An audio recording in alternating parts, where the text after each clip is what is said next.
Welcome to the Tech Egg. Don't get scrambled. Enjoy the video. Start now by refreshing YouTube and signing out, then back in, because many glitches clear immediately. If that fails, make sure you're not in restricted mode or a supervised account. Those hide UI. Once done, check for browser extensions or ad blockers. Disable them temporarily. They often intercept the navigation bar. Also test in a private window or alternate browser to confirm whether it's account-specific or system-wide. Keep moving. These quick checks narrow the root cause fast. Now dig into the core fixes. Clear site cache and cookies for YouTube. Calm because stale files can hide UI elements. Update the YouTube app or update and restart your browser to ensure compatibility with new UI code.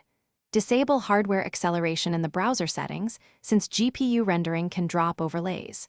Re-enable extensions one at a time to find conflicts. Alternatively, use safe mode or an incognito window. Make sure to test after each change so you isolate which action restored the navigation. Finish by reinstalling the app or creating a fresh browser profile, because corrupted profiles often lose UI elements. Make sure your device OS and GPU drivers are up to date, and confirm display scaling or custom resolutions aren't clipping the bar.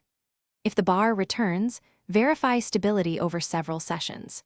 If it still won't show, gather screenshots and console logs, then report to YouTube support. One key tip: test on another account or device to determine if the issue is account-specific or device. Thanks for watching. Consider subscribing if I helped unscramble your problems.